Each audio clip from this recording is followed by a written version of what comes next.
किस्मत का खेल वर्ष 2026 की एक भावनात्मक और रहस्यमयी कथा पर आधारित भारतीय चलचित्र है। यह कहानी प्रेम, विश्वास और भाग्य के ऐसे अनोखे मोड़ को दिखाती है जहां इंसान की मेहनत और किस्मत आमने सामने खड़ी हो जाती है। कहानी एक छोटे से शहर में रहने वाले साधारण युवक आरव और एक समझदार तथा दयालु लड़की सिया के इर्द गिर्द घूमती है।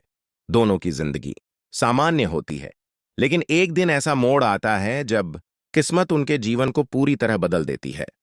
यह कथा हमें दिखाती है कि कभी-कभी इंसान जितनी भी कोशिश कर ले, अंत में वही होता है जो किस्मत को मंजूर होता है।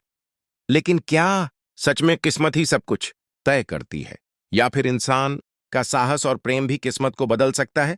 इसी सवाल का जवाब यह कहानी अपने रोमांचक घटनाक्रम और भावनात्मक पलों के साथ देती है।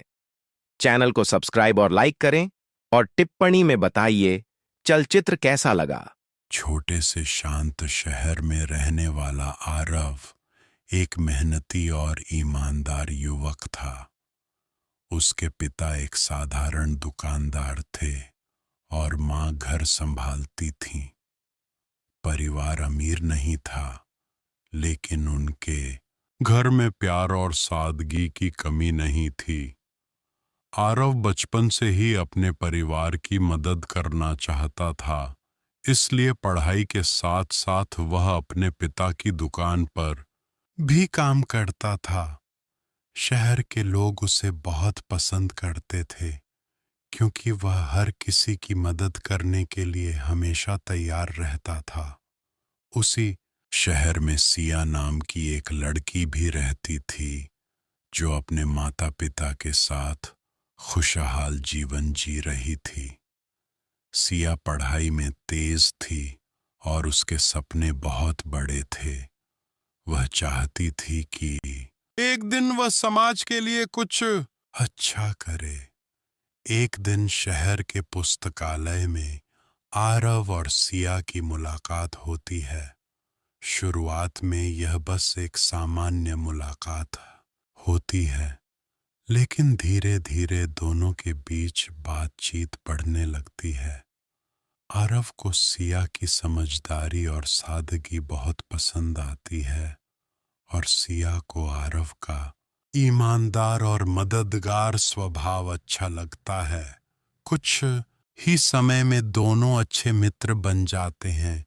वे अक्सर शहर की गलियों में घूमते, नदी के किनारे बैठकर अपने सपनों के बारे में बातें करते और भविष्य की योजनाएं बनाते।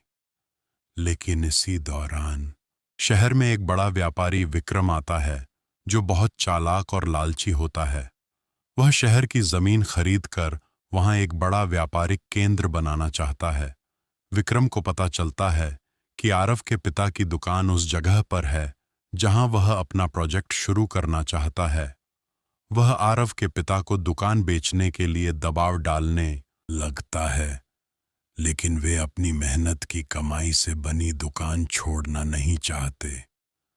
विक्रम गुस्से में आकर कई चालें चलता है और शहर में अफवाहें फैलाने लगता है।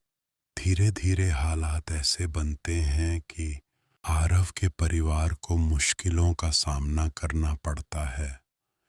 इसी बीच आरव और सिया को भी समझ में आता है कि उनकी जिंदगी में आने वाला समय आसान नहीं होगा, लेकिन वे तय करते हैं कि चाहे कुछ भी हो जाए, वे एक दूसरे का साथ नहीं छोड़ेंगे। यहीं से कहानी में असली संघर्ष की शुरुआत होती है और किस्मत का खेल धीरे धीरे अपना रंग दिखाने लगता है। कहानी अपने सबसे महत्वपूर्ण मोड़ पर पहुंच जाती है। विक्रम अपनी आखिरी योजना के तहत आरव पर झूठा आरोप लगवा देता है कि उसने आग खुद लगाई थी ताकि सहानुभूति हासिल कर सके। यह सुनकर पूरा शहर हैरान रह जाता है। कुछ लोग आरव पर शक करने लगते हैं और हालात उसके खिलाफ हो जाते हैं। आरव बहुत दुखी हो जाता है, क्योंकि उसने हमेशा सच और ईमानदारी का साथ दिया था। लेकिन सिया उसे हिम्मत देती है और कहती है कि सच को छुपाया नहीं जा सकता। वे दोनों मिलकर सच्चाई साबित करने की कोशिश करते हैं। तभी उन्हें एक महत्वपूर्ण गवाह मिलता है जो उस रात की पूरी घटना देख चुका था। वह बताता है कि आग विक्रम के आदमियों ने लगाई थी ताकि सबूत नष्ट हो जाए और आरव को फंसाया जा सके।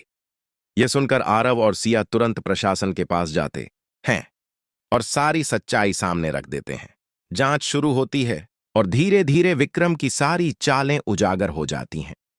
अंत में उसे उसके अपराधों के लिए गिरफ्तार कर लिया जाता है। शहर के लोग आरव से माफी मांगते हैं और उसकी ईमानदारी की तारीफ करते हैं। आरव के पिता की दुकान भी फिर से बनती है और शहर के लोग मिलकर उनकी मदद करते हैं। कहानी के अंत में आरव और सिया नदी के किनारे खड़े होते हैं जहां उनकी पहली मुलाकात हुई थी।